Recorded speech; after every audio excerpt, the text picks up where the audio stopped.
This is Krisisna presentation on social psychology. Social psychology. What is it and what does it do? Providing a formal definition of almost any field is a complex task. In the case of social psychology, this difficulty is increased by two factors: the field's broad scope and its rapid rate of change. Social psychologists have a wide range of interests. Despite this, most social psychologists focus mainly on understanding how and why individuals behave, think, and feel as they do. Consistent with the basic fact, we define social psychology as the scientific field that seeks to understand the nature and causes of individual behavior and thought in social situations. Another way to put this is to say that social psychology investigates the ways in which our thoughts, feelings, and actions are influenced by the social environments. For example, we imagine how other people would react to actions we might perform. We'll now clarify the definition by taking a closer look at several aspects of it. What is science? Many people seem to believe that this term refers only to fields such as chemistry, physics, and biology, ones that use sophisticated equipment. If you share that view, you may find our suggestion that social psychology is a scientific discipline somewhat puzzling. How can a field that seeks to study the nature of love, the causes of aggression, and everything in between be scientific in the same sense as physics, biochemistry, or computer science? The answer is surprisingly simple. In reality, the term science does not refer to a special group of highly advanced fields. Rather, it refers to two things: 1, a set of values, and 2, several methods that can be used to study a wide range of topics. In deciding whether a given field is scientific or not, the critical question is, does it adopt these values and methods? We'll examine the procedures used by social psychologists in their research. So for now, we'll focus on the core values that all fields must adopt to be considered scientific in nature. 4 of these are most important. Accuracy. It's a commitment to gathering and evaluating information about the world, including social behavior and thought, in a careful, precise, and error-free manner. Objectivity. It is a commitment to obtaining and evaluating such information in a manner that is as free from bias as humanly possible. Skepticism.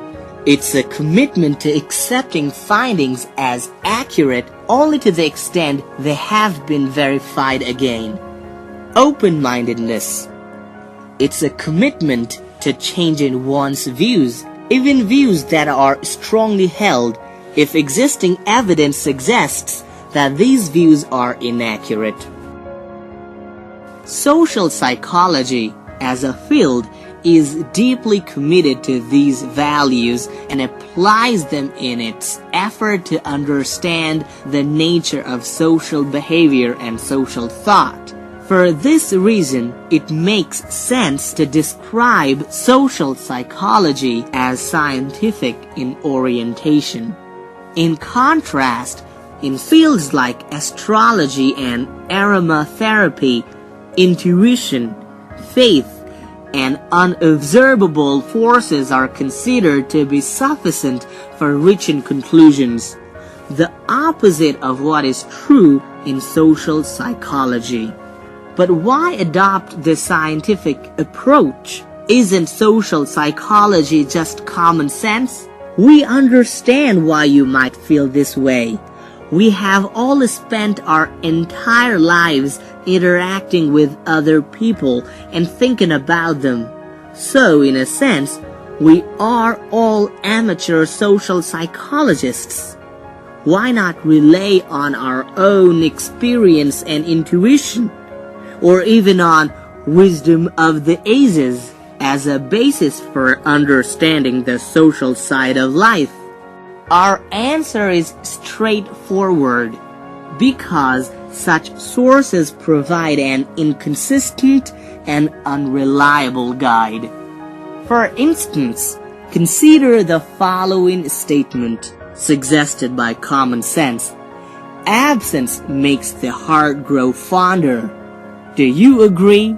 Is it true that when people are separated from those whom they love, they miss them and so experience increased longing for them?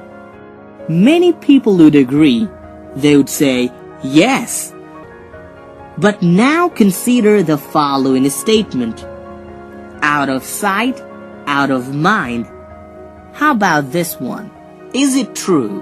When people are separated from those they love, do they quickly find another romantic interest? Many popular songs suggest that this is so. For instance, if you can't be with the one you love, love the one you're with, by Crosby, Stills, Young, and Nash. As you can see, these two views, both suggested by common sense and popular culture, are contradictory. The same is true for many other informal observations about human behavior. They seem plausible, but often suggest opposite conclusions.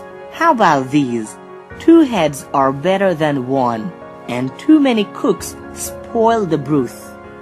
One suggests that when people work together, they perform better. For example, make better decisions. The other suggests that when they work together, they may get in each other's way, resulting in reduced performance. And is it familiarity breeds contempt? As we come to know others better, we tend to like them more, we feel more comfortable with them. Or familiarity breeds contempt. As we come to know others better, we tend to like them less. Common sense suggests that more is more when liking is concerned. The more familiar we are with others, the more we tend to like them. On the other hand, recent findings indicate that the more we know about others, the better we come to know them, the less we like them. Why? Because we learn more about others, we recognize more ways in which we are dissimilar, and this growing awareness of dissimilarity cascades, causing us to notice other ways in which we are dissimilar, and that leads to disliking. There are many other examples, but the main point should be clear. Common sense often suggests a confusing and inconsistent picture of human behavior. This is one important reason why social psychologists put their faith in the scientific method. It provides more conclusive evidence. Moreover, we fall victim to the bias in our thoughts over and over again. Why are we subject to this kind of error? Research by social psychologists indicates that part of the answer involves a tendency to think about the future when we are estimating how long a job will take. This prevents us from remembering how long similar tasks took in the past, and that in turn leads us to underestimate the time we need now. This is just one of the many ways in which we can, and often do, make error in thinking about other people. Because we are prone to such error in our informal thinking about the social world, we cannot rely on it or on common sense to solve the mysteries of social behavior. Rather, we need scientific evidence, and that, in essence, is what social psychology is all about. This has been the Krisisna presentation on social psychology.